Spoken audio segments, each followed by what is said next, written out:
ثعبان ينزلق بسرعة خطيرة على الأرض، ثم يتسلق شجرة بسهولة، وفي النهاية يسبح في الماء بخفة. كيف لهذا الكائن أن يفعل كل هذا بدون أرجل؟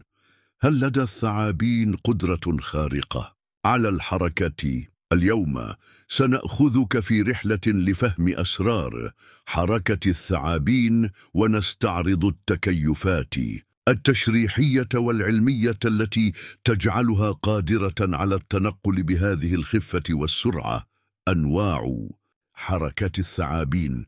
تستخدم الثعابين أنواعاً مختلفة من الحركات للتنقل في بيئات مختلفة. أحد أكثر الأنواع شيوعاً هو الحركة الموجية، حيث تتحرك الثعابين بتمويج جسمها على الأرض، مستخدمة العضلات لدفع نفسها إلى الأمام. بالإضافة إلى ذلك، تستخدم الثعابين حركة التقاطع، حيث تثني جسمها بزوايا حادة للدفع نحو الأمام. هذه الحركة مفيدة خاصة في المناطق الضيقة أو على الأسطح الخشنة. أما في الماء، فتستخدم الثعابين حركة السباحة، حيث تتموج جسمها بشكل أفقي للدفع نحو الأمام.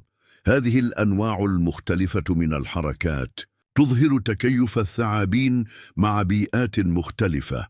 التكيفات التشريحية لحركة الثعابين. لكي تفهم كيف تتحرك الثعابين بدون أرجل، يجب أن ننظر إلى تكوينها التشريحي.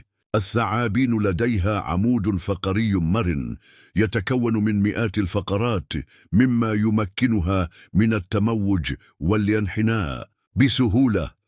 بالإضافة إلى ذلك، تمتلك الثعابين عضلات قوية تعمل بشكل متعاقب لدفع الجسم إلى الأمام. هذه العضلات تتحكم في حركة الجسم وتسمح للثعبان بالتنقل بسرعة ودقة. أما جلد الثعابين فهو مغطى بحراشف خشنة تمكنها من التمسك بالأسطح والدفع نحو الأمام، خاصة في المناطق الصخرية أو على الأشجار. كيف تتسلق الثعابين الأشجار؟ تتسلق الثعابين الأشجار باستخدام حركة التمويج الجانبي، حيث تثني جسمها بشكل موجي للتمسك بالفروع والدفع نحو الأعلى.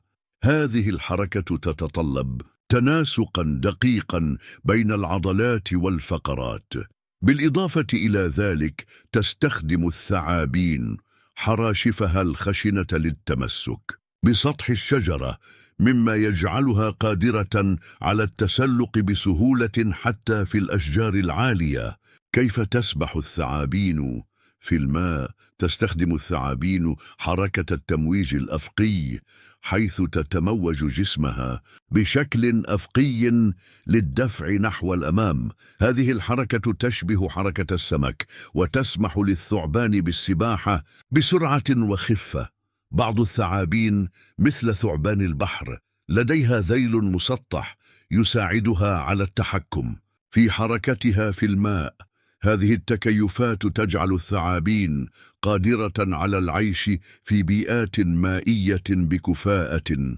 أسرار علمية وراء حركة الثعابين.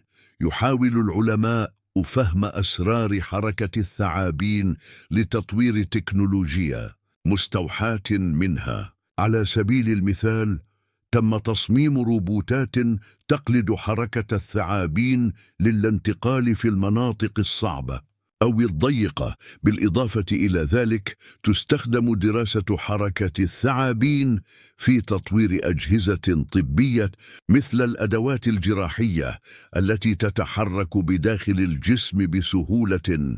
كيف يمكننا الاستفادة من حركة الثعابين؟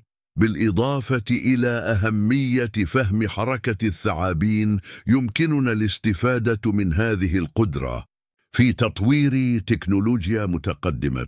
على سبيل المثال، قد تساهم الروبوتات المستوحاة من حركة الثعابين في عمليات الإنقاذ أو الاستكشاف في المناطق الخطرة. كذلك قد تستخدم هذه التكنولوجيا في تطوير أجهزة طبية تسمح بالتقاط الصور أو إجراء الجراحات بداخل الجسم بدون حاجة إلى جراحات كبيرة. إذا أعجبك الفيديو لا تنسى الإعجاب والاشتراك في القناة وشاركنا في التعليقات.